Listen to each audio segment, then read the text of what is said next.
পবিত্র ঈদ উল আজহা উপলক্ষে ঘরমুখো মানুষের স্রোত নেমেছে মহাসড়কগুলোতে। তবে ছুটির আনন্দযাত্রার শুরুতেই বাঁধ সেধেছে তীব্র যানজট। সকালের বৃষ্টিতে যা আরো বেশি দুর্ভোগ নামিয়েছে। দেশের প্রায় সবকটি প্রধান সড়কেই যানবাহনের ধীরগতি এবং দীর্ঘ যানজট লক্ষ্য করা গেছে, যা দুপুরের পর আরো প্রকট আকার ধারণ করেছে। ঢাকা-টাঙ্গাইল মহাসড়কে চন্দ্রা মোড় থেকে শুরু করে মির্জাপুর পর্যন্ত প্রায় 15 কিলোমিটার এলাকায় থেমে থেমে চলছে গাড়ি। উত্তরবঙ্গগামী ঈদযাত্রীদের এই রোডে চরম ধৈর্যের পরীক্ষা দিতে হচ্ছে। ঢাকা-চট্টগ্রাম মহাসড়কে মেঘনা ও গোমতী সেতুর টোল প্লাজা এলাকায় যানবাহনের অতিরিক্ত চাপের কারণে সৃষ্টি হয়েছে দীর্ঘ সারির। কাজপুর থেকে দাউদকান্দি পর্যন্ত বিভিন্ন পয়েন্টে গাড়ি আটকে থাকছে ঘন্টার পর ঘন্টা।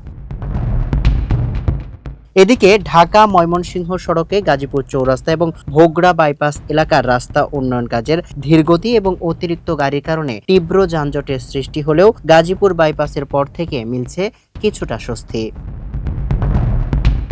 অতিরিক্ত যাত্রীর চাপ, ফিটনেসবিহীন গাড়ি বিকল হয়ে পড়া, বাসগুলো মহাসড়কের মাঝখানে দাঁড়িয়ে যাত্রী তোলা ও কোরবানি ঈদ হওয়ায় পশুবাহী ট্রাকের ধীরগতি ও যানজটের অন্যতম কারণ বলে দেখছেন বিশেষজ্ঞরা।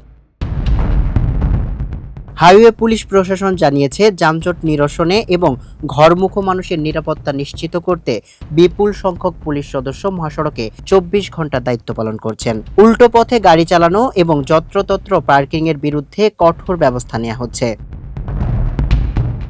কর্তৃপক্ষের আশা, বিকেলের দিকে পশুবাহী ট্রাকের চাপ কিছুটা কমলেও এবং হাইওয়ে পুলিশের তৎপরতা আরও বাড়ালে রাতের দিকে যানজট পরিস্থিতি নিয়ন্ত্রণে চলে আসবে। তবে আপাতত তীব্র গরম আর যানজটের কারণে নারী ও শিশুদের ভোগান্তি সব থেকে বেশি।